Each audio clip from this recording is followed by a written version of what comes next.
Perkenalkan, nama aku Silsi Zulkarisma Raya dari Departemen Kominfo, Divisi Media Informasi. Pada kesempatan kali ini, saya akan mempresentasikan tentang hasil analisis studi case mengenai PKBM Kaderisasi Amandemen atau Peraturan Mahasiswa Fakultas tentang Sistem Kaderisasi Mahasiswa Fakultas Teknik Universitas Lampung. Tonton terus videonya sampai habis ya.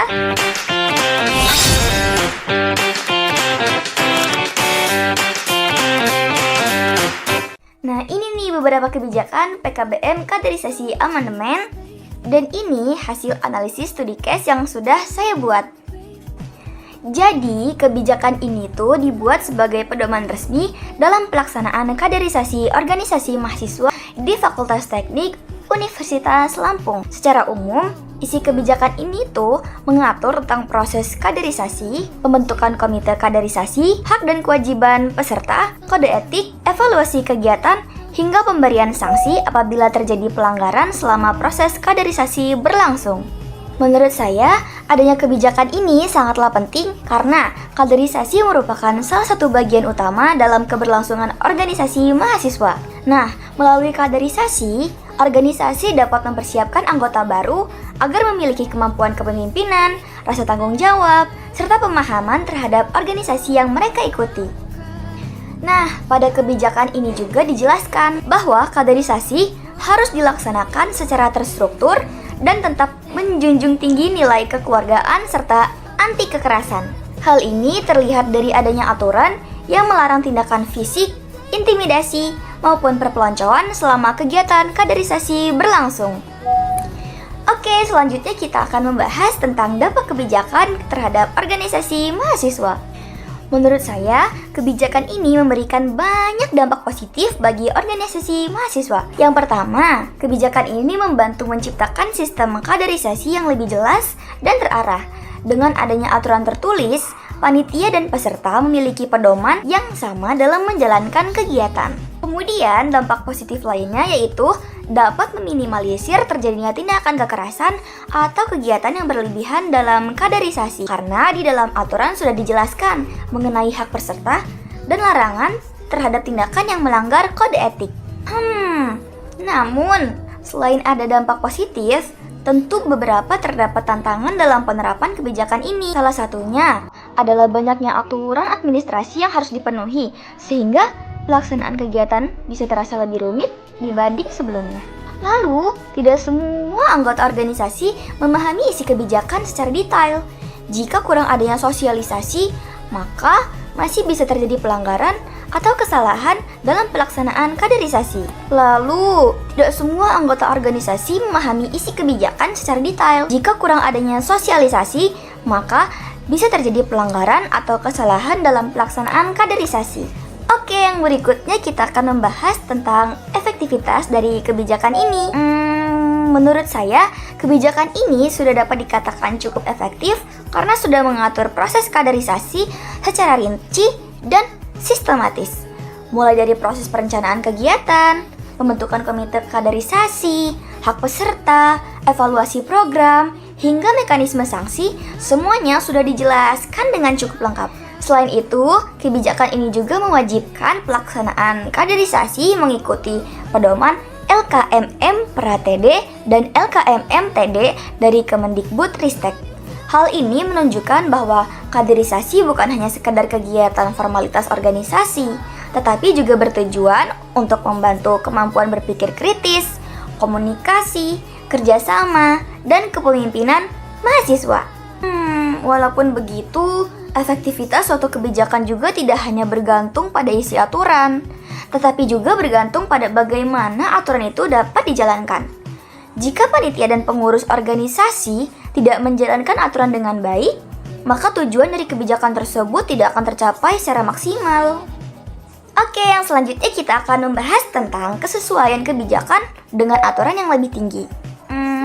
Menurut hasil analisis saya, kebijakan ini tuh tidak bertentangan dengan aturan yang lebih tinggi karena penyusunannya mengacu pada beberapa dasar hukum seperti SK Mendikbud nomor 155 tahun 1998, Statuta Universitas Lampung, Peraturan Rektor Universitas Lampung, serta konstitusi KBM Universitas Lampung. Selain itu, kebijakan ini juga menyesuaikan pelaksanaan kaderisasi dengan pedoman resmi LKMM dari Kemendikbudristek loh. Jadi, dapat disimpulkan bahwa kebijakan ini masih berada dalam aturan dan ketentuan yang berlaku di lingkungan Universitas Lampung. Oke, yang selanjutnya kita akan membahas tentang sikap dan strategi organisasi mahasiswa terhadap kebijakan ini. Menurut saya, organisasi mahasiswa harus mampu menjalankan kaderisasi secara profesional, disiplin, dan bertanggung jawab. Ada beberapa strategi yang dapat dilakukan organisasi mahasiswa loh, seperti melakukan sosialisasi aturan kaderisasi kepada seluruh anggota dan mahasiswa baru, lalu menjaga pelaksanaan kegiatan tetap sesuai dengan kode etik, membentuk sistem evaluasi yang transparan, serta memberikan ruang kritik dan saran bagi peserta kaderisasi. Nah, dengan adanya evaluasi yang baik, organisasi juga dapat memperbaiki kekurangan dalam pelaksanaan kaderisasi pada periode berikutnya.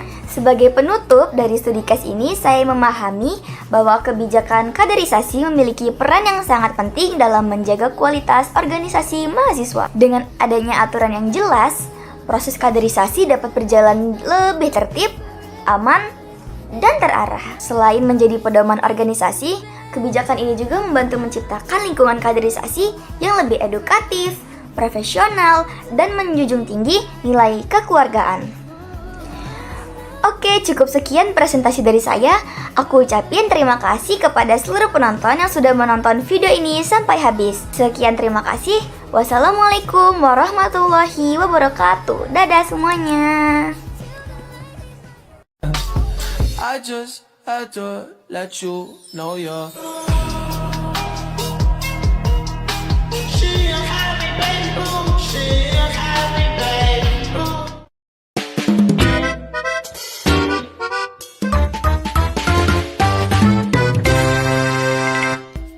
Halo semuanya, perkenalkan nama aku Silsi Zulkarisma Raya dari Departemen Kominfo, Divisi Media Informasi. Pada kesempatan kali ini saya akan mempresentasikan tentang hasil analisis studi case mengenai PKBM Kaderisasi Amandemen atau Peraturan Mahasiswa Fakultas tentang Sistem Kaderisasi Mahasiswa Fakultas Teknik Universitas Lampung.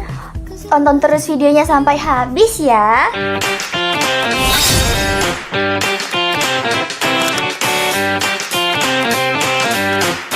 Nah, ini nih beberapa kebijakan PKBM Kaderisasi Amandemen.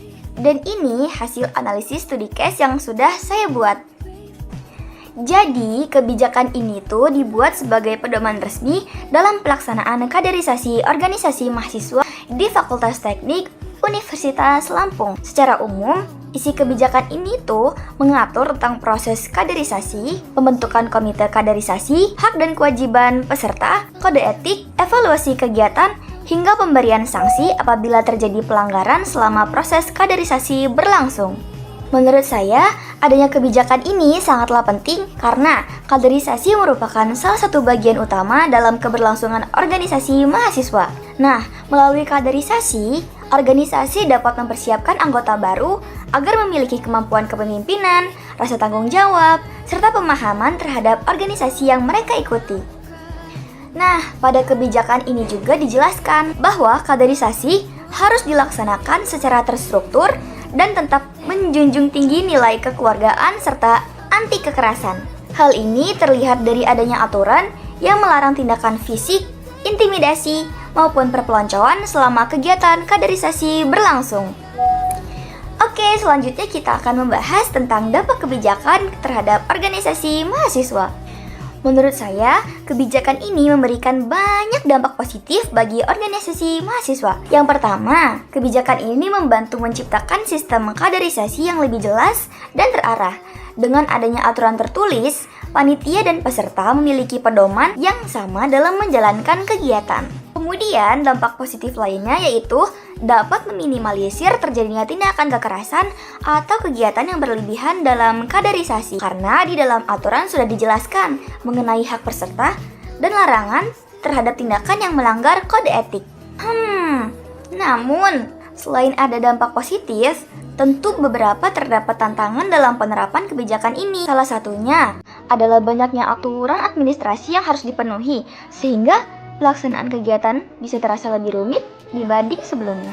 Lalu, tidak semua anggota organisasi memahami isi kebijakan secara detail. Jika kurang adanya sosialisasi, maka masih bisa terjadi pelanggaran atau kesalahan dalam pelaksanaan kaderisasi. Lalu, tidak semua anggota organisasi memahami isi kebijakan secara detail. Jika kurang adanya sosialisasi, maka bisa terjadi pelanggaran atau kesalahan dalam pelaksanaan kaderisasi. Oke, yang berikutnya kita akan membahas tentang efektivitas dari kebijakan ini.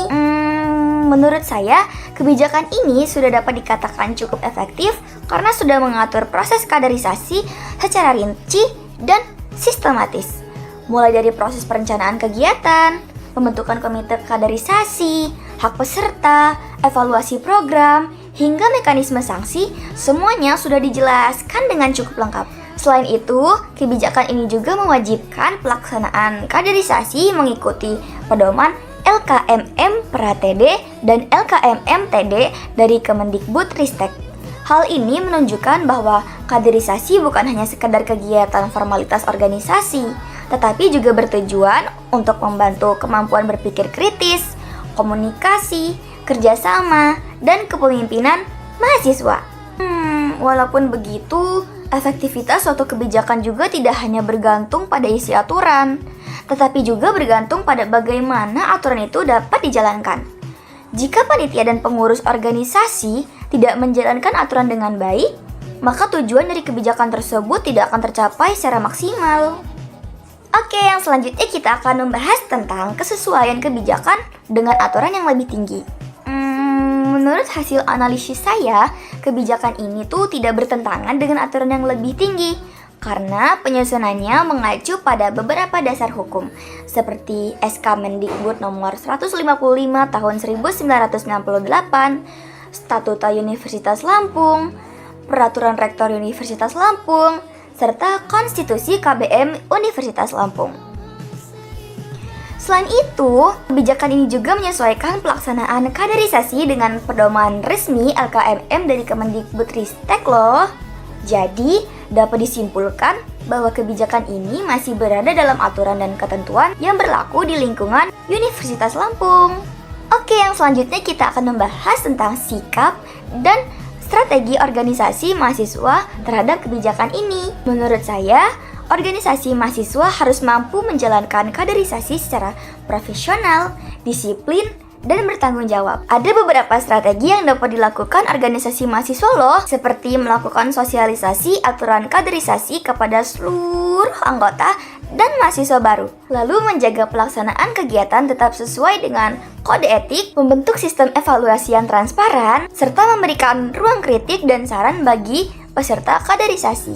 Nah, dengan adanya evaluasi yang baik, organisasi juga dapat memperbaiki kekurangan dalam pelaksanaan kaderisasi pada periode berikutnya. Sebagai penutup dari studi case ini, saya memahami bahwa kebijakan kaderisasi memiliki peran yang sangat penting dalam menjaga kualitas organisasi mahasiswa. Dengan adanya aturan yang jelas, proses kaderisasi dapat berjalan lebih tertib, aman, dan terarah. Selain menjadi pedoman organisasi, kebijakan ini juga membantu menciptakan lingkungan kaderisasi yang lebih edukatif, profesional, dan menjunjung tinggi nilai kekeluargaan.